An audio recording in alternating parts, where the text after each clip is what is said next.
Hi guys, welcome back to the channel. If you watched my previous video, I unveiled a new project for Driver's Garage, the K-Swap Honda Jazz. The engine's just there. I literally just finished recording that video and straight on to recording this one.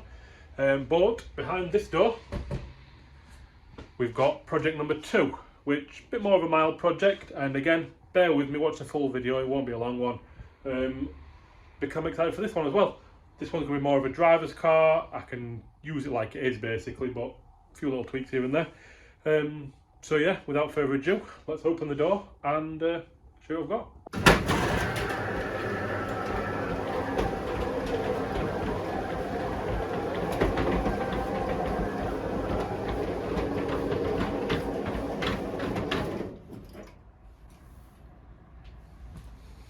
Right, so what we've got is a 2006 Mazda MX5 2-litre Sport. And yeah, I'm mega happy with it. I've been driving around for a few days. It works lovely. It feels really, really nice. It's got a few mods already, which I've got listed up on my board. They all go through with you. And I'll explain what's going to happen moving forward. So we've got some rotor torque wheels with some P0 tyres. Nice road tyre. Not very good in the wet and whatnot. Got some H&R springs and some RX8 anti-roll bars, front and rear. The full car's been polybushed, apart from the anti-roll bars, because they were done at a different time. And obviously the RX8 ones, the Mazda ones that come as a set, didn't fit the RX8 anti-roll bars. It's got new distance pads all round with some Rodison's pads in the front, which are supposed to be a decent track pad. Excited to try them. And at the minute, it's got a hardtop on it, which is a different colour. I know, slightly odd. This might seem a little bit moronic, but I don't like convertibles. I'm not a fan of them. No against them, just I don't like driving them. I feel very exposed. But I love how MX-5s drive. I've had a Mark 1. It was good, apart from I'm a bit big for it. I'm 6'2". I had a Mark 2. I was younger and I didn't know what we were doing. It had low compression, so I sort of crapped myself and sold it on. And could have saved myself a lot of money just swapping the engine.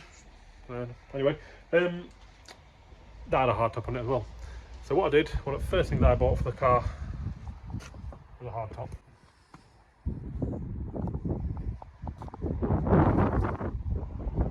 It looks so much better with hardtops, in my opinion. Obviously, everyone's entitled to one. So yeah, it's looking lovely. Nice base. It's got a few interior tweaks as well, which we'll go in and show you. Firstly, the seat, the driver's seat, has been dropped. See how low that is compared to that? It's not all the way back, admittedly, but that sits pretty much level with the top of the roll hoop, and that is a good 2 inches lower. So I've got a bit of headroom, not a lot, mind. If I sit in here with my helmet on, my helmet does hit the roof, so need to find a way to get a bit more headroom. It may mean swapping out these lovely heated leathers and putting a pair of bucket seats in, but I'll go on to that in a second. And we've got a little gear knob as well. Not that it means much, it's constantly freezing. And lastly, apart from it's got a couple like speaker upgrades and stuff, it's got the Mazda RX8 wiper stalk. This includes a intermittent wiper function, which MX-5s don't come with. But being a sport, it does come with heated leather, which is nice. Again, might have to change them, but we'll get to that. It's got a limited slip differential. I believe they're just a Torsen, but it's a start and it's not a grand for like an OS Geiken or something like that. And they come on upgraded shocks, I believe the Bilsteins. Obviously this with the H&R springs handles lovely. I've been using it for a couple of days and it seems to work really, really nice. It handles really nice. Turned traction control off once or twice, nearly spun once or twice, so yeah, excited to start driving this one. I am going to be honest with you, I've been looking at these for a while. I really wanted an S2000, but money's too strong, and because I've been in front wheel drive for so long, insurance is really funny. They don't want to insure anything over about 180 horsepower for me in this area with my history and everything. I've got no claims or anything like that, but because I've been driving front wheel drive cars, they weren't overly keen on insuring me on a powerful rear wheel drive car, so I was looking at the usual E36 BMWs, I was looking at S2000s, and by the time I bought the car, the insurance, it just brought me in way over budget. So I'm not going to say I settled, because I've always liked the Mark III MX5, especially in this beautiful Galaxy Grey. But yeah, really happy with the decision. They're cheap enough, whereas if you take them on track and put it into a barrier, parts are cheap enough and the cars are cheap enough to replace. Famous last words. But because I was looking at these, when Black Friday come about, I started buying bits for it, even though I didn't own a car. I hadn't planned on looking at a car at that point. I'd been to view one, it were a pile of nails. So yeah, I bought a couple of bits. What have I bought? So first of all, the hardtop. When I bought that, like the weekend after I bought the car.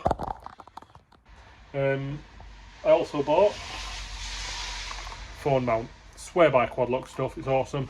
You may see there's random quad locks in background on some of the videos, just because I buy mounts, stick in places, and they're just convenient and secure. I've got one on my push bike, in my daily driver, and bought myself a different style of mount. It's to replace this like a little magnetic mount on the dash that I'm not particularly happy with. So I took that in. We bought some pads. Like I say, bought these before I knew what car I was going to buy. This has got Rodison's pads in it, which I'm excited to try because they're cheap. They're like 80 quid for a set of pads, 90 quid, something like that. And if they're no good, I've got a set of PBSs. If they are good, then I've got a set of PBSs and I can buy Rodison's. I don't live that far from Rodison's. I'm South Yorkshire based, so I can pop and grab a set. Got to worry about postage and stuff as well, which is nice.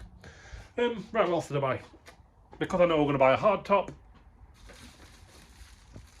brackets. These are made by Jas. Same as the seat lowering brackets and the gear knob. They make a lot of MX5 stuff, so bought them.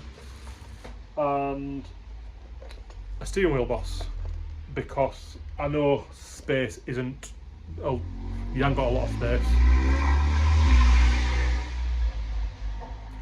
You haven't got a lot of space in there. I know my knees were going to like catch a little bit, so they come with a 370mm steering wheel from factory.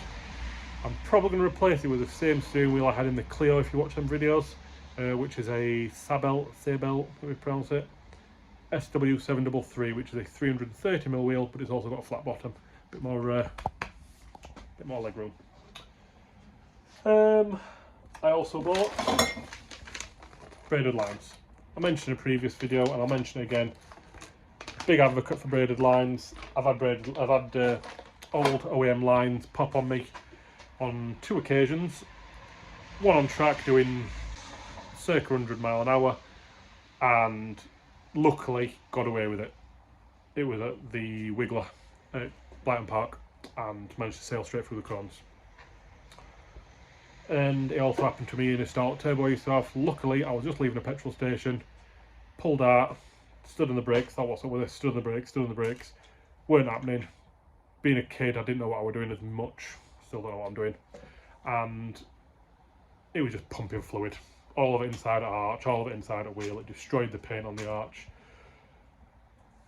But anyway, I digress. Got a set of braided lines for an Mark III MX5. We'll throw them on.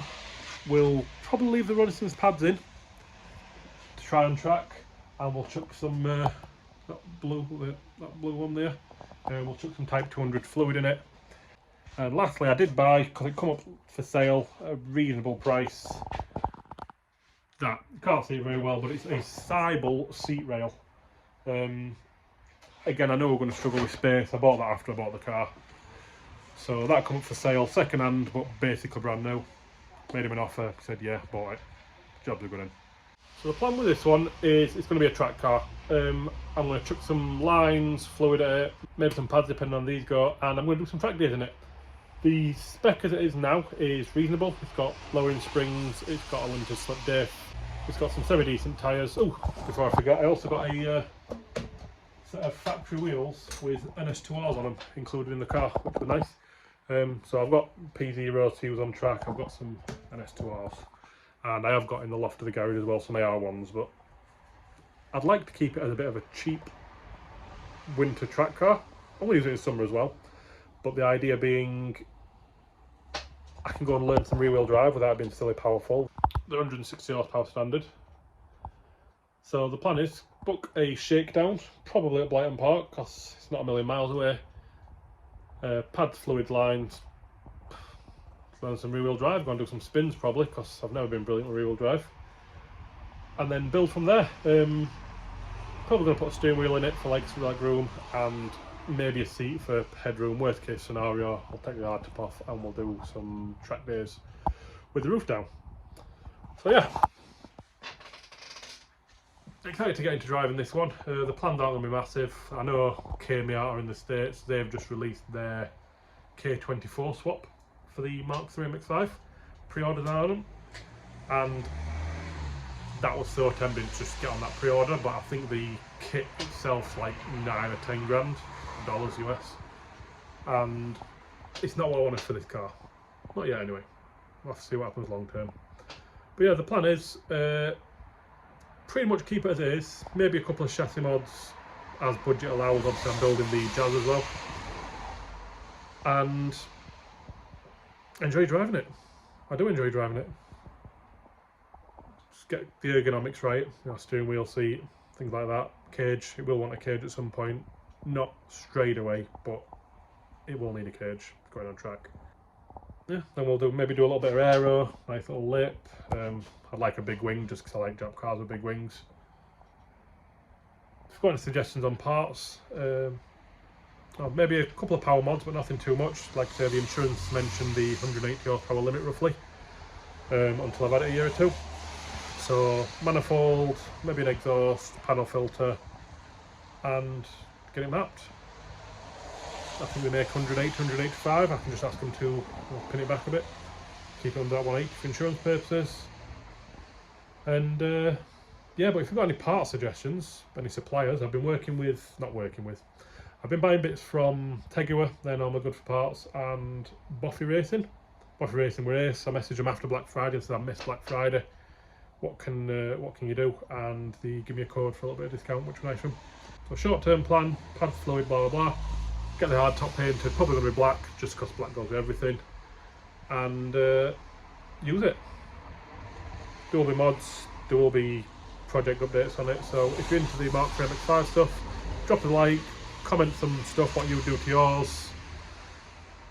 Call me a fairy for buying an MX5, and subscribe if you want to see more. Well, thanks for watching, and I'll catch you on the next one.